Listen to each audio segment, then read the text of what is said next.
Let's get started.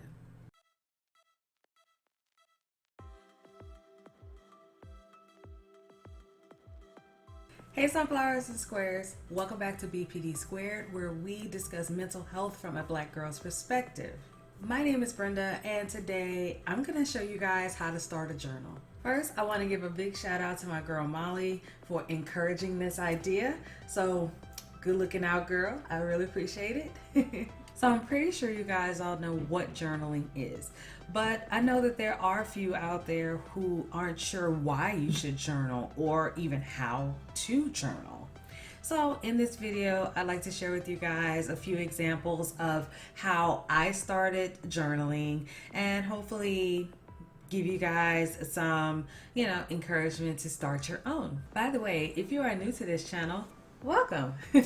My name is Brenda, and again, I use BPD Squared as a platform to share my journey with mental illness. So I was diagnosed with borderline personality disorder as well as bipolar disorder last February. So this is my way to kind of just share what's been going on in my life ever since that time.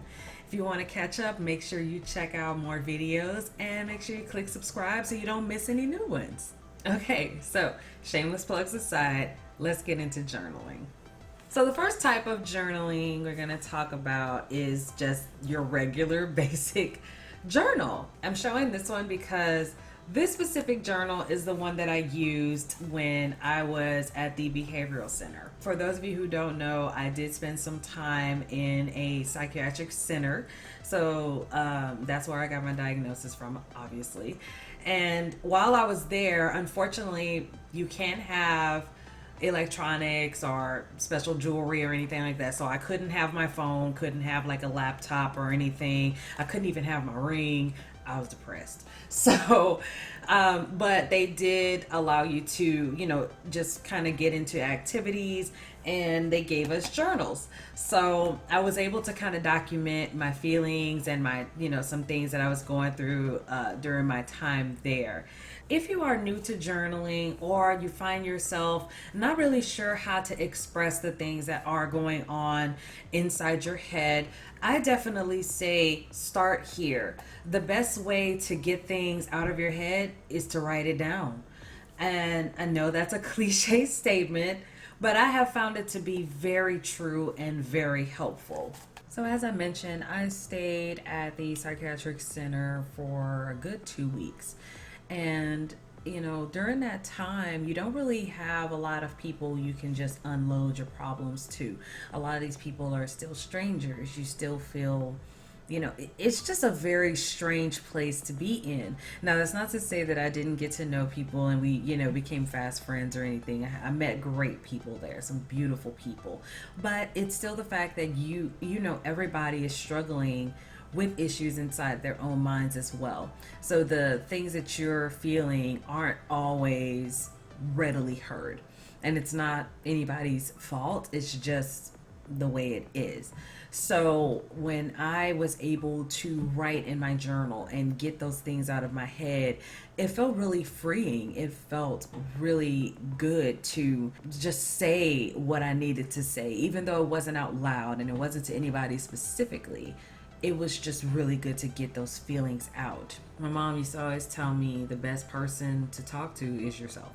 So that was kind of the way that I really released all those feelings and stuff. I also find it a great tool to use when you want to document and present information to any of your healthcare providers, whether it be your psychiatrist, your therapist, even your actual physical doctor. It's a great way to show and tell them, this is what I've been feeling. These are the words that I'm not able to say and get out. I know that some of us, when we go to speak to our therapists and psychiatrists, the feelings that we have on some of those days don't present themselves. So it's very difficult to share what you felt maybe 2-3 days ago. And when you go into therapy and then you're like, oh, well, actually today's not that bad. I definitely say take, take consideration into every single feeling of every single day. Good days don't mean that your bad days don't matter, and bad days don't mean you will never have a good day again. I feel it very important to have a way to document those feelings and have a way to say, this is how I felt on Tuesday. It's now Friday. Tuesday was a really bad day. How do I avoid having another Tuesday? The next thing we're gonna get into is bullet journaling. So I've had into bullet journaling last year, like late last year, and I found it to be a really fun, creative way to get my ideas out, as well as just kind of express myself in a different way. And I'm sure some of you are wondering, what the heck is a bullet journal? So the way that I see it, a bullet journal is kind of your planner and journal all wrapped into one. So I'm going to show you what mine looked like when I started it. So this is how I started mine for last year. Look at my baby Niffler. I even had a layout for the week so I could see what was going on. So again, a bullet journal is kind of like a planner and a journal all wrapped into one. I liked to use mine as an organizer. So as you saw that, you can have different layouts that shows the month ahead, the week ahead, things like that. I like to use it to help me keep up with appointments and important dates. So at the time I had a psychiatrist as well as a therapist, and was also going to see the doctor a little more consistently. So it helped me keep up with the days that I was going to see each of them. And I liked it because I was able to kind of spark my own creativity. I was able to just throw stuff on the paper, draw, color. It was a great way to just express my creativity while keeping myself organized. I also bought a bullet journal that was designed by Amanda Rach Lee. So this is her design of the bullet journals. It's silver with it's gray, with kind of like these silver foils on it. I really like it. I should have got the pink one. But this bullet journal is really great, especially for those who don't feel that they are that artistically inclined, or if you're like me and you're lazy, you just want something to kind of open up, throw, stuff on a piece of paper and go. So the beautiful thing about this journal in particular is that it is for the full year of 2020. So she designed pages for each month, each with a nice inspirational quote. I jumped ahead to make because it has sunflowers. So yeah, you have a page here where you can kind of design it how you want, and each page also has an inspirational quote. Each month, you have your month view, so you can organize based on the days of the month. You have your habits and your moods that you can keep track of. Also, how to plan according to the week ahead.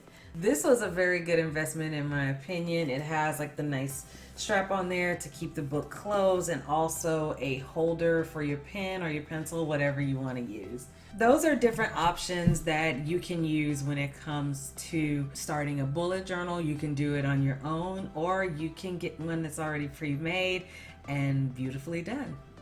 Another reason why I encourage starting a bullet journal is because bullet journals were, again, designed with the mindset of organization, planning, things like that. For us that have mental health issues, it's very important to keep ourselves with a routine. The less things that we have floating around in our heads, the less that we are inclined to be stressed and inclined to be triggered. Because I know for me, the less things that I have to worry about, if I know that there's a plan, I'm less stressed, I'm less worried. Whereas if things are just kind of thrown together, it really throws me off.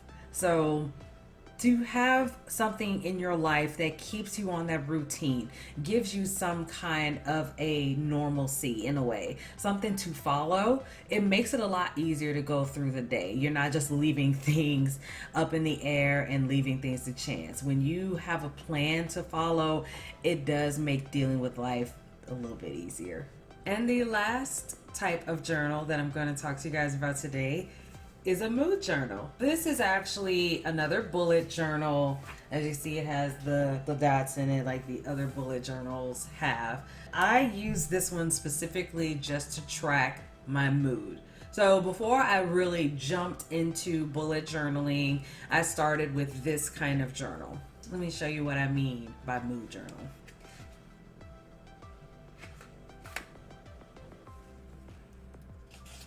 So this is one of the pages that I designed. I put the little captions, filling a tea, and I made a little teacup. And inside the teacup, I don't even know if y'all can see those words. Let me see. Yeah, so inside the teacup, I put how I was feeling on that specific day. So I was worried, anxious, tired, unmotivated, musical, emotional, and I was crying a lot. I did another page. As you can see, I made a jar of emotions. Let me bring it a little bit closer. So on that day, I felt sad, dissatisfied, hopeful, tense, exhausted, stuck, suicidal, hopeless, excited, silly, impulsive, scared, and loved. I had to show y'all this because I love Totoro. Totoro is the very first Studio Ghibli movie that I've ever watched. And so I consider it one of my favorite movies of all time. But I'm a huge fan of Studio Ghibli movies regardless. Like the style, the animation, the stories, man. As a matter of fact, I have this page in there. I think these were the movies that I was going to watch at the time. So of course, all of them are on, like the best ones are on there. Hands down, great movies. Sorry, I got so off topic. But as you can see, this journal was used as a way to document how I felt, as well as just kind of express things that made me happy, made me sad. Just my expression of my emotions, really.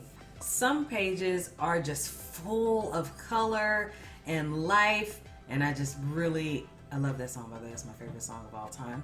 And some days I didn't have much I wanted to do at all. I just wrote how I felt.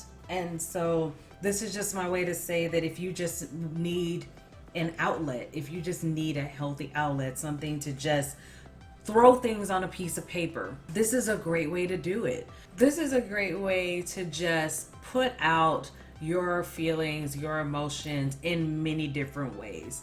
Journaling in general is just a great way to express yourself on paper. So as you saw, you can express yourself in so many different ways. You can just write how you feel. You can draw, you can color, you can organize yourself. You can do whatever you want that is going to give you a healthy outlet to express the things that have really been going on in your mind and in your life. As always, thank you guys so much for stopping by and watching this video today.